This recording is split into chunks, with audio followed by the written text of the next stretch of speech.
tonight, Tracy's Kitchen and Appalachian Adventures. And like I said, all these videos affect Appalachians too, because we got money issues and all that. Okay, so what is the bottom line? How do we get off welfare? How do we get off of Skid Row? And what are we going to do if we're an athlete, a professional caliber athlete, and we might become poor? Okay, and let me say this about the athletes. If you grew up poor and all of a sudden you got $10 million in your hand, you're going to have to especially be diligent about your money. You're going to have to definitely set aside at least 2 to 3 days out of a week to count your money. I do not care if some company is going to give you $20 million per minute to wear their tennis shoes. You better count that money. And you better know where all of your money is going.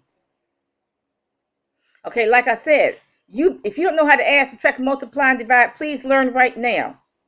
You do not depend on other people to manage your money. And like I said, count your money at least 3 days a week. Now, like I said, this is a combination of all the videos. I've said, how do we get off welfare? How do we get out of the poverty cycle? And sometimes it does become a cycle for some people. You know why it becomes a cycle? Because they make the same mistakes over and over and over again. And we have to stop making mistakes. We have to learn from our mistakes. Okay, you have to realize the irony of poverty. Number one, you have to learn about money. It's like if you can't cook, your family doesn't like your food, you're going to have to learn how to cook. You're going to have to start collecting recipes and learn how to cook. If you don't know how to sew, you're going to have to take a sewing class. If you do not know how to build a house, you're going to have to take a carpentry class, a plumbing class, an electrical wiring class, all of that. Okay? If you are poor, you must learn about money. That is the irony of poverty. You have to learn how to earn it. Whatever your career is, whether you are self-employed or whatever, you have to learn how to earn it. Number two, you have to learn how to manage it. You have to learn how to add, subtract, multiply, and divide. And all three of those operations are in the Bible, FYI. You have to learn how to keep it. You have to keep some for yourself, keep some for yourself and for your children, your children's future, your own future. The rules that the Bible talks about for money are not for rich people only. They are for poor people too. They apply to all people. Okay? Because rich people end up broke too. I can name names. I can name some people who made a fortune, 20 or 30 years ago who were stone broke. I can name names. Okay? But I don't. You can be a poor person and have an excellent credit rating if you pay your bills. You can be a rich person and have a lousy credit rating. You know what? I can name names too. I can name names. Rich people or people who had a very high salary that the loan companies don't even want to deal with. They are so dishonest. They won't pay their bills, etc. Okay? Number two, you have to be honest regardless of the cost. Now, because it's going to cost us to be honest. And we already know, because there's a lot of people in jail for Ponzi scams, influence peddling. They got rich, but they're not honest. Okay, so we have to be honest no matter what it costs us, and it is going to cost us to be honest. No, do not steal a paper clip. Do not try to cheat the cashiers. Do not try to get something for nothing when you check into the hotel. Okay. Pay the mechanic that you owe from 15 years ago. If you owe the state police $200, pay them. And that's for 15 years ago. Go pay your ticket. Go pay the mechanic that you owe from 15 years ago. Go pay the hospital bill from 15, 20 years ago. Go pay that $3,000 hospital bill because it is on your credit rating. It is on your credit record. Go pay it. Because if you don't, you're not going to get any house. You're not going to get nothing.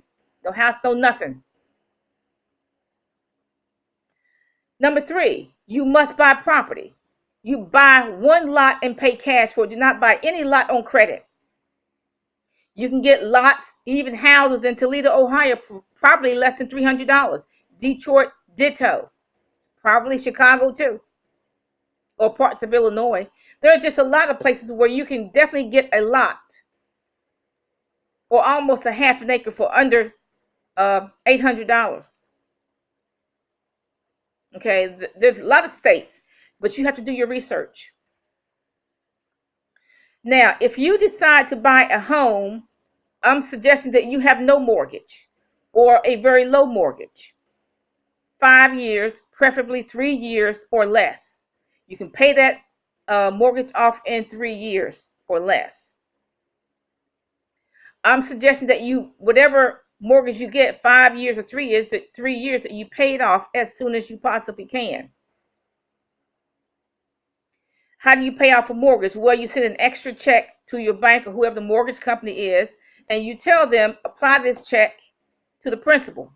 And you keep doing that to pay down your principal. No mortgage, no more. Okay? Now, the fourth thing, I'm suggesting that you live cheap. You stretch your dollar. I don't care if you are making $10 million a year. I'm suggesting if you're making 10,000, if your check that you take home is $40,000 a month, you stupid enough to spend all that money. And what you really need to do is live like you just earning $2,000 a month. But I know, y'all gonna be stupid and try to live like the Joneses. Y'all gonna get the gold-plated microwave oven and so on. I know that. But I'm just suggesting that if your take-home pay is $4,000 a month, I'm suggesting that you live like you're making $1,000 a month. Okay. You need to stretch every dollar, pay off all bills, past and present.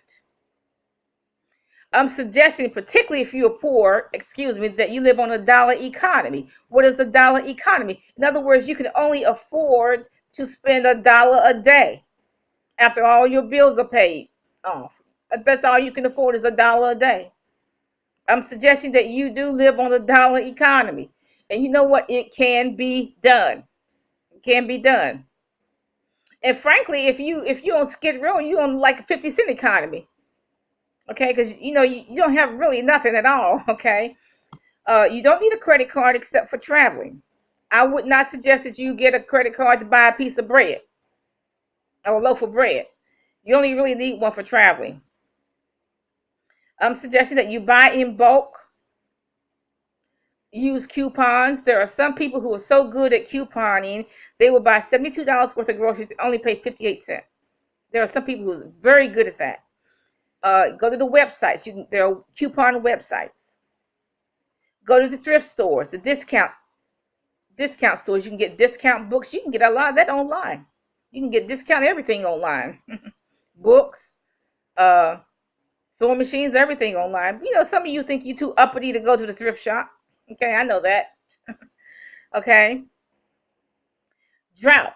Okay, prepare for the drought because you must always be prepared for disaster. If you poor, you must always be prepared for disaster because the disaster is going to come. There's going to be a drought of jobs. Sometimes there's a drought of food. I can see that in the supermarket already. Okay, you must prepare yourself for any type of financial loss. The loss of losing your job. Don't sit there and whine in the camera. You whine in the camera. I don't have this. I'm too old to get a job. Blah, blah, blah. You must prepare yourself for the disaster because the disaster is going to come. If you lose your job, for example, and your house is paid off and all your debt is paid off, your car is paid off, you know what? Losing your job is not necessary. It's not going to be too bad because your debt is paid off. The problem that people have when they lose their job is that their house is not paid off and they don't have anywhere to live. That is why when you do have that good job, when you do have that good paying job, pay your house off. Okay? Pay your house. Why? Because a disaster is going to come. In the Bible, there were droughts. The Lord didn't do anything about the droughts. What does that tell me? The droughts are going to come. And the Lord's not going to do anything about it. Why? Because this is a world system. Okay? Number 5, I'm suggesting that you get a hustle. And let me go back for a minute. You have to prepare yourself for impending starvation, particularly in the lean months. What are the lean months? Usually in the winter. Make sure you have a freezer full of food, canned goods, box food, so your children won't go hungry. Number 5, get a hustle. Okay, you can sell food, sell something on the street. You can be a part-time barber. You have to get creative.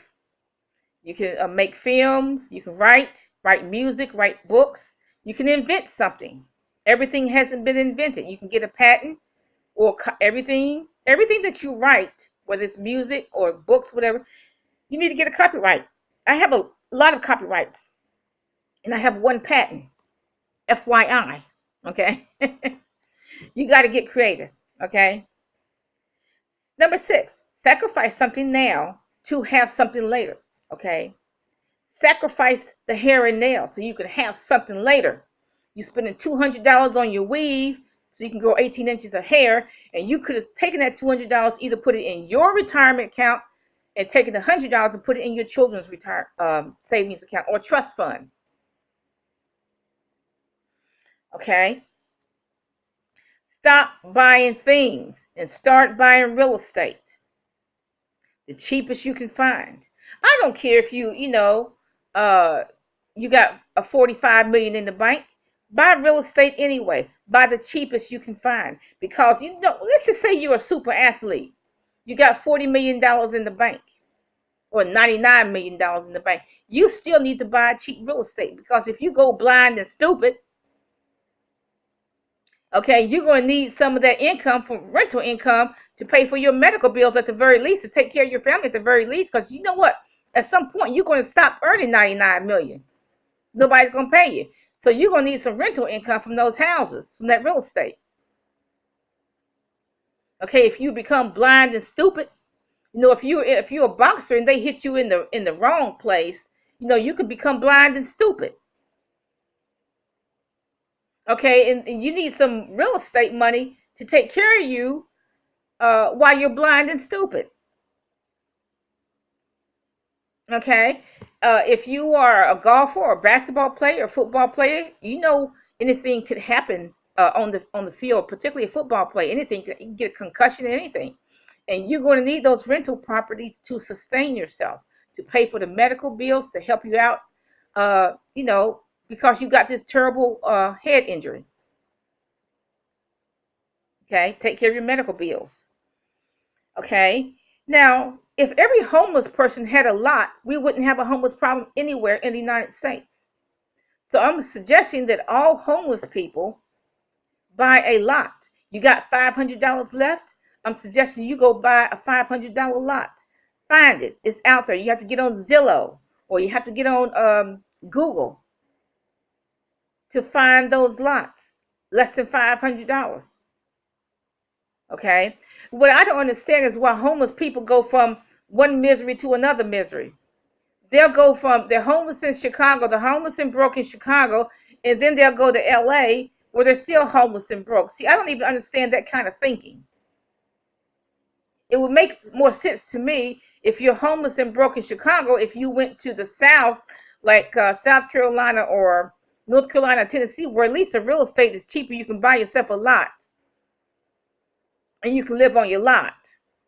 But I do not understand why a person who's homeless and broke would travel to LA, where they're going to end up on Skid Row, and they are homeless and broke. I just don't understand that mentality. And I do not understand the mentality if you broke, if you live in Las Vegas, why in the world are you going to go to LA? Okay, you're thinking, okay, I'll go to LA to be homeless and broke. I'm homeless and broke in Nevada, so I go to LA and be homeless and broke. That absolutely makes no sense to me. And you're going to end up on Skid Row in LA. Doesn't make any sense. Well, if you're homeless, if you're homeless in Las Vegas, what does that mean? You cannot afford Las Vegas. I suggest you go to a cheaper state. If you're homeless in Skid Row in Los Angeles, I suggest that you go to a cheaper state. Because what that means is that you cannot afford LA. You cannot afford Santa Barbara. If you are living in a tent city in Santa Barbara, what does that mean? You got disability income, your husband got disability income, and you and your children live in a tent in Santa Barbara. What does that really mean? That you cannot afford Santa Barbara. And Santa Barbara is not going to help you. So why are you still there? You're just going around in circles. Instead of going to a cheaper state where at least you can buy, $1,000 lot and you can put a trailer on it or build a house on it or something. If all the homeless people bought themselves a lot, you know what? We would not have a homeless problem in the United States. Because if you're homeless and you buy yourself a lot, you can live on that lot, put a tent on that lot, or put a trailer on that lot, or a garage on that lot, and convert it to a house. And you know what? The police will not say anything to you. Police will not say anything to you. Okay?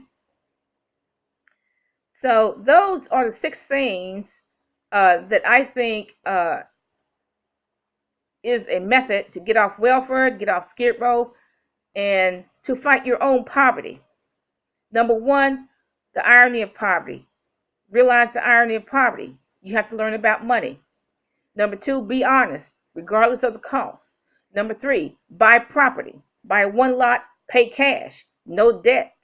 Okay, pay off all your debts. Live cheap, stretch your dollar. Get on the dollar economy.